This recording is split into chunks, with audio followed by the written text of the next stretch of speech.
This channel does not promote any violent, harmful, or illegal activities. All content provided by this channel is meant for an educational purpose only. সীমান্তে টেনশনের আবহেই এবার এক টেবিলে BSF এবং BGB. আগামী 16 থেকে 19 ফেব্রুয়ারি দিল্লিতে দুই দেশের সীমান্তরক্ষী বাহিনীর ডিজি পর্যায়ের বৈঠক।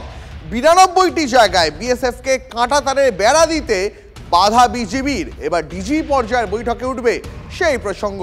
UEM Jaipur is a perfect target for prospective students aspiring for good jobs, good education with future-ready skills. এই মুহূর্তে আমার সঙ্গে আমার দুই সহকর্মী রয়েছেন। আমার সঙ্গে সায়ন্ত রয়েছেন, পাশাপাশি আমার সঙ্গে রয়েছেন প্রসেনজিৎ। আমি শুরুতে একবার সায়ন্তর কাছে চলে যাই। সায়ন্ত, আমরা দেখেছি এই বাংলাদেশের সাম্প্রতিকতম যে পরিস্থিতি, সেই পরিস্থিতির ছায়া, তার প্রভাব বারবার পড়েছে আমাদের বাংলা সীমান্তগুলোতে।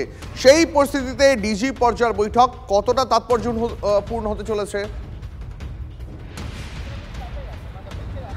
দেখো দ্বীপ, 4096 কিলোমিটার রয়েছে টোটাল ভারত বাংলাদেশ সীমান্ত। আর এই ভারত বাংলাদেশ সীমান্তে বাকি যে এলাকাগুলো রয়েছে তার থেকে সবচেয়ে বেশি উত্তপ্ত হচ্ছে পশ্চিমবঙ্গের একাধিক এলাকা, বিশেষ করে মালদহ, মুর্শিদাবাদ, নদিয়া। এই দুধারের অর্থাৎ দুধারের মূলত ঝামেলার জেরে কিন্তু বাংলাদেশের আর ভারতের সঙ্গে যে সীমান্তের অবস্থা তা কিন্তু বারবার উত্তপ্ত হচ্ছে। এই অবস্থায় দাঁড়িয়ে আগামী 16 থেকে 19 ফেব্রুয়ারি ভারতের বিএসএফ এবং বাংলাদেশের বিজিবি অর্থাৎ বর্ডার গার্ড অফ বাংলাদেশ এবং বর্ডার সিকিউরিটি ফোর্স, এই দু বাহিনীর ডিজি পর্যায়ের বৈঠক হওয়ার কথা। 16 থেকে 19 ফেব্রুয়ারি দিল্লিতে এই বৈঠক হওয়ার কথা, যেখানে মূলত আলোচনা হবে, যেখানে আলোচনার বিষয়বস্তু হিসাবে এটা উঠে আসতে চলেছে যে শেখ হাসিনা সরকারের সময় 92টি জায়গায় সিঙ্গেল ফেস তার অর্থাৎ একটা সিঙ্গেল তারের বেড়া দেওয়ার কথা ছিল, যেখানে হচ্ছে 150 গজ মূল বর্ডার থেকে 150 গজ যেখানে ভারতীয় সীমান্ত, সেখানে এই কাঁটাতার দেওয়ার কথা ছিল। নীতিগতভাবে সিদ্ধান্ত হয়েছিল, কিন্তু রাজনৈতিক পট পরিবর্তনের পর বর্ডার গার্ড অফ বাংলাদেশ এবং বাংলাদেশের সাধারণ নাগরিকরা সেই কাজ করতে বাধা দিচ্ছে। সেখানে উস্কানিমূলক মন্তব্যের অভিযোগ তো রয়েছে। এর পাশাপাশি সায়ন্ত, বিজিবির কর্তারা যেভাবে বাংলাদেশি দুষ্কৃতীদের সীমান্তে দাঁড়িয়ে প্রকাশ্যে উস্কানি দিচ্ছিলেন, সেই মালদার ভিডিও আমরা দেখেছি, সেটাও কি উঠতে চলেছে এই বৈঠকে? একদমই। দেখো, বর্ডার গার্ড অফ বাংলাদেশের বেশ কিছু কর্তা, পাশাপাশি বেশ কিছু মৌলবাদী কট্টর মৌলবাদী সংগঠনের নেতা যেভাবে উস্কানি দিচ্ছে, সেই সব কিছু বিষয় কিন্তু এবার এই উচ্চ পর্যায়ের বৈঠকে উঠতে চলেছে। শুধু তাই না, গত নভেম্বরে এই বৈঠক হওয়ার কথা ছিল, কিন্তু কিছু কূটনৈতিক এবং প্রশাসনিক কারণে সেই বৈঠক পিছিয়ে এবার ফেব্রুয়ারিতে হচ্ছে। স্বাভাবিকভাবেই পূর্বাঞ্চলীয় কমান্ডের থেকে কিন্তু বিএসএফ যাবতীয় রিপোর্ট নিয়েছে, কোথায় কোথায় কি সমস্যা রয়েছে, কিভাবে উস্কানি উড়ে আসছে, কিভাবে সীমান্ত পরিস্থিতি একেবারে সেই রিপোর্ট এই আলোচনায় উঠে আসবে। সায়ন্ত আমাদের সঙ্গে থাকে। এই মুহূর্তে আমার আরেক সহকর্মী প্রসেনজিৎ আমার সঙ্গে রয়েছেন। প্রসেনজিৎ, অত্যন্ত গুরুত্বপূর্ণ হতে চলেছে চিকেন স্নেক। সেই চিকেন স্নেকের যে সার্বিক নিরাপত্তা ছবিটা, সেটাও কি এই আলোচনার অন্যতম প্রসঙ্গ হয়ে উঠতে পারে?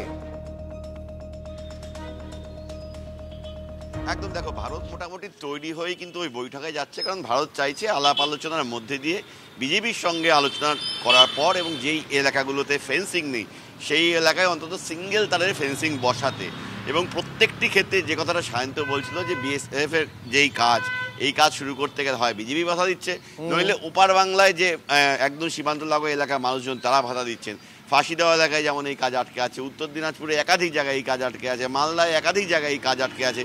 বিএসএফ চাইছে এই ডিজির বৈঠকের মধ্যে একদম ব্লুপ্রিন্ট তৈরি করে টেবিলে রাখতে, যে আলাপ আলোচনার ভিত্তিতে ভারত তার নিজের জমিতে এই সীমানা দিতে চাইছে। সেই জায়গায় আগামী দিনে কি মালদা বা এই মালদার যে জায়গাগুলো অত্যন্ত সংবেদনশীল, সেই পরিস্থিতি, সুখদেবপুর যদি আলাদা করে তার প্রসঙ্গ বলতেই হয়, তার পরিস্থিতির উন্নতির সম্ভাবনা কি এই বৈঠকের পর হতে পারে? বৈঠক এখন কোন দিকে যায়, মানে কি দাঁড়ায়, তার দিকে সবাই তাকিয়ে আছে। তবে বিএসএফ আশা করছে যেহেতু ডিজি পর্যায়ে বৈঠক হবে এবং বাংলাদেশকে বোঝানো হবে যে এই এলাকাগুলোতে ভারত তার নিজের জমিতে কাঁটাতারে বেড়া দিতে চাইছে, বাংলাদেশের আপত্তি কোথায়, এবং দীর্ঘদিনের পারস্পরিক সম্পর্কের কথাও বলা হবে। হঠাৎ করেই বাংলাদেশে এই কূটনৈতিক পরিবর্তন, রাজনৈতিক পরিবর্তন, যার পরেই কিন্তু এই যে অস্থিরতা, এই অস্থিরতাটাকে আলাপ আলোচনার মধ্যে কিন্তু বিএসএফ দমন করতে চাইছে। একেবারে প্রসেনজিৎ, অনেক ধন্যবাদ তোমাকে। সায়ন্ত, তোমাকেও অনেক ধন্যবাদ।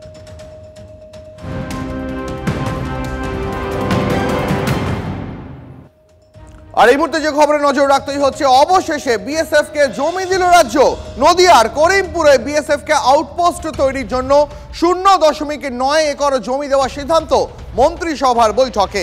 বাংলাদেশে অস্থিরতার সুযোগ নিয়ে লাগাতার অনুপ্রবেশের চেষ্টা, নজরদারির পরিকাঠামোর জন্য রাজ্য সরকার বিএসএফকে জমি দিচ্ছে না বলে অভিযোগ তুলে বিরোধীরা। আর এরপরেই করিমপুরে বিএসএফকে জমি দেওয়ার সিদ্ধান্ত নবান্নর।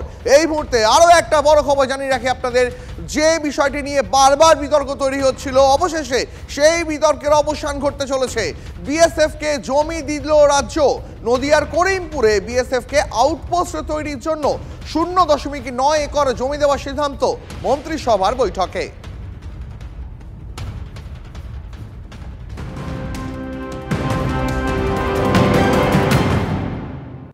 আজ ফার্স্ট ব্রেক এট 9-এ আরও একটা গুরুত্বপূর্ণ খবরের নজর রাখবো। সাধুর বেশে মাদক পাচার, নদিয়ায় বাংকার রহস্যের নয়া মোড়। আমবাগানে মাদক পাচারের উদ্দেশ্যে বাংকার তৈরি করেছিল সুশান্ত ঘোষ ওরফে লাল। 4 বছর আগে মাদক মামলায় জেল থেকে ছাড়া পায় এই লাল। তারপর থেকে এলাকায় সাধুর বেশে ঘুরত। আরও বিস্তারিত জানতে আমাদের সঙ্গে এই মুহূর্তে নদিয়া থেকে মহাদেব রয়েছেন। মহাদেব, এই লাল তার চক্র কিভাবে গড়ে উঠেছিল, কিভাবে বাংকারে আড়ালে মাদকের কারবার চলতো? একদমই দেখো, ছোট থেকে বড়, 1 থেকে 80 সকলকে জিজ্ঞেস করলে লাল বলে তাকে চেনেন, কিন্তু সুশান্ত ঘোষ হিসাবে অনেকেই চেনেন না। আর এই লাল সে কিন্তু 7 বছর আগে গ্রেপ্তার হয়, মাদক আইনে কোতোয়ালি থানা তাকে গ্রেপ্তার করে এবং সেক্ষেত্রে তার জেল হয়। জেল হেফাজতে থাকে 4 বছর। এরপর জামিনে সে মুক্ত হয়। মুক্ত হওয়ার পর সে এলাকায় এসে কিন্তু ধর্মকর্মে জড়িয়ে পড়েন এবং তিনি সাধু সন্ন্যাস গ্রহণ করেন। আর ধর্মকর্মে জড়িয়ে পড়ার কারণে এলাকায় কীর্তন থেকে উৎসব থেকে শুরু করে বিভিন্নভাবে মানুষের কাছে তার নিজের যে ইমেজ, সে ইমেজকে তুলে ধরার চেষ্টা করেন। কিন্তু তার মধ্যে থেকেও চলছিল যে এই কারবার। তার কারণ ধরো, গত বছরের অর্থাৎ 2024 সালে জুলাই মাসে আবারও কিন্তু ফেন্সিডিল ধরা পড়ে ভীমপুর থানা। প্রায় 20,000 বোতল ফেন্সিডিল ধরা হয়। এবং তার মানে মহাদেব, আরেকটা বিষয় একটু স্পষ্ট করতে চাইবো যে তাহলে কি এই যে বাংকার, একের পর এক বাংকার যেগুলো আবিষ্কার করা গিয়েছে, সেগুলো সবই লালের কীর্তি ছিল? তার মানে লাল একা, নাকি তার সঙ্গে আরো সাঙ্গপাঙ্গ ছিল? এই সাধু বেশে থাকাকালীন সরাসরি তখন সে কাজটা অন্যদের দিয়ে করানো শুরু করেছিল এবং সেই কাজের করতে গিয়ে তার পরিবারের বেশ কিছু সদস্যদের জড়িত ছিল। কারণ ওই যে জমি, 4টে যে জমিটিগুলির মধ্যে বাংকারগুলি রয়েছে, সেই জমির মধ্যে ভাগ রয়েছে অন্যান্য শরিকদের, অর্থাৎ তাদের নিজেদের আত্মীয়দেরও রয়েছে, অর্থাৎ তাদেরকে বুঝতে পেরেছি মহাদেব। তার মানে একটা কথা পরিষ্কার যে এই বাংকার রহস্যের কিন্তু সমাধান হলো। অনেক ধন্যবাদ। আর এই বাংকার উদ্ধারের 2 কিলোমিটারের মধ্যে থেকে গ্রেপ্তার 2 জন রোহিঙ্গা। নদিয়া কৃষ্ণগঞ্জে ভারত বাংলাদেশ সীমান্তে জালে 2। 1 বছর আগে ভারতে অনুপ্রবেশ, কাজ করতো হায়দ্রাবাদে, এবার বাংলাদেশে ফেরার চেষ্টা করতেই পাকড়াও।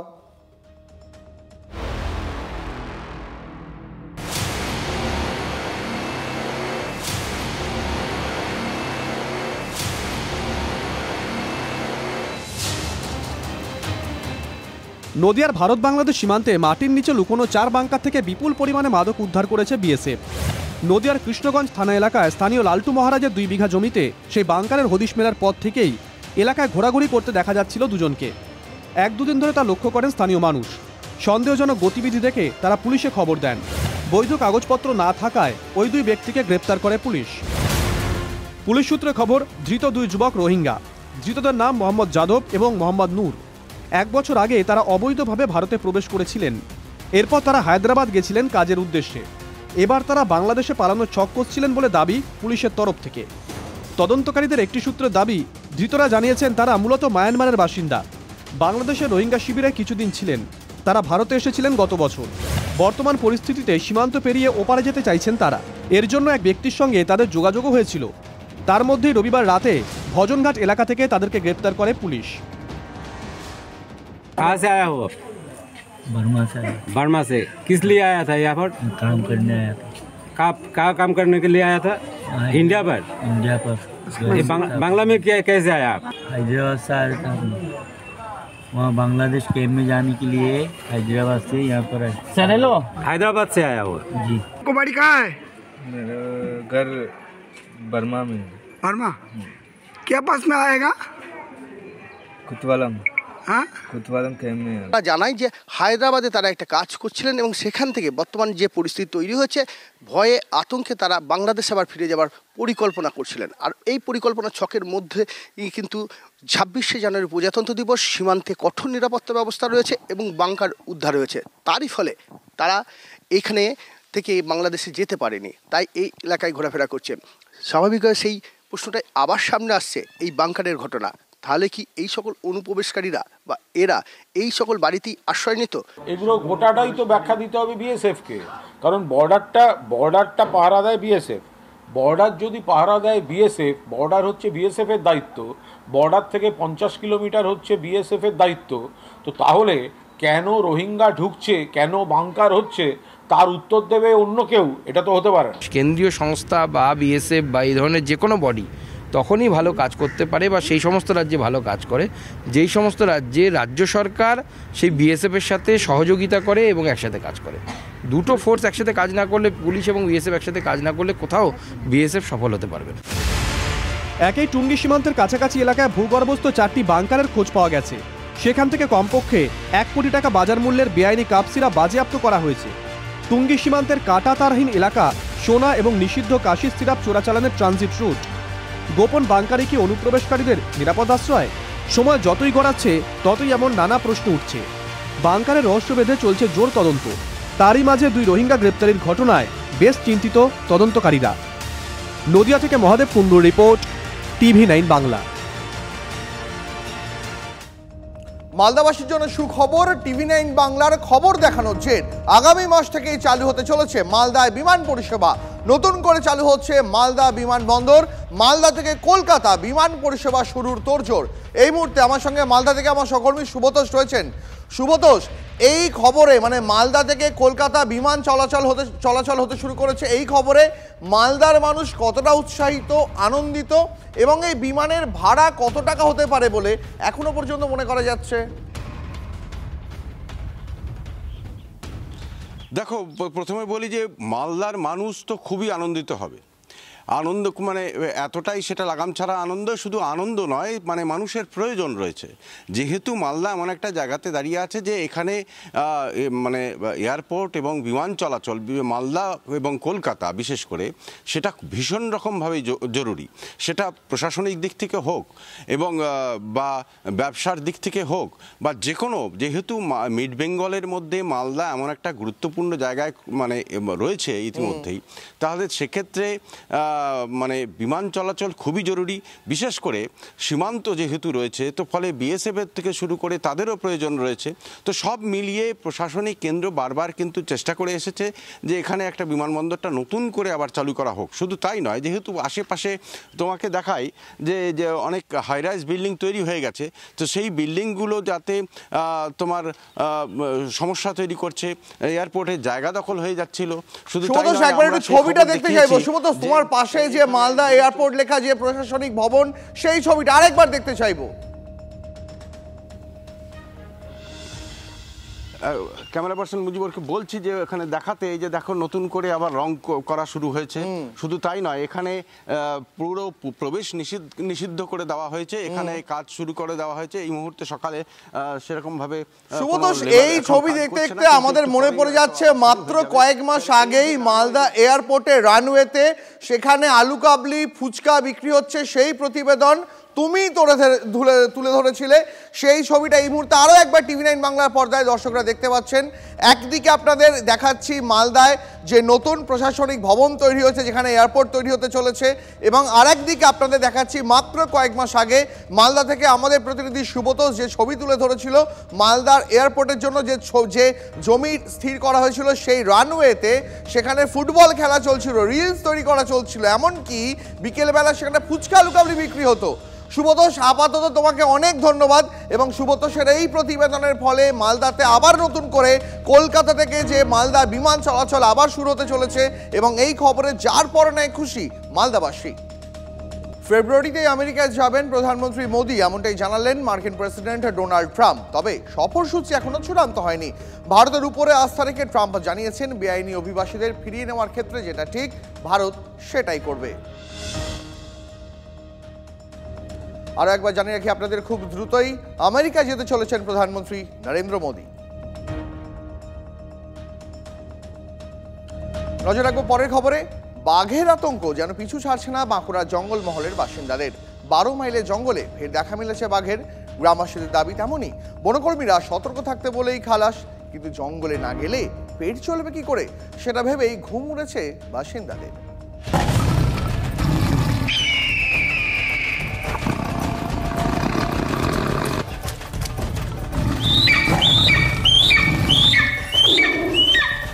গত বছরের শেষে জিনাত ধরা পড়তে হাফ ছেড়ে বেঁচেছিলেন বাঁকুড়ার জঙ্গলমহলের বাসিন্দারা। 1 মাসও কাটেনি, এবার জিনাতের প্রেমিকের ভয়ে কাটা গ্রামবাসীরা। রানীবাঁধের বাঘডুবি, সুতান 12 মাইলের জঙ্গলে বাঘের পায়ের ছাপ দেখা গিয়েছিল আগে।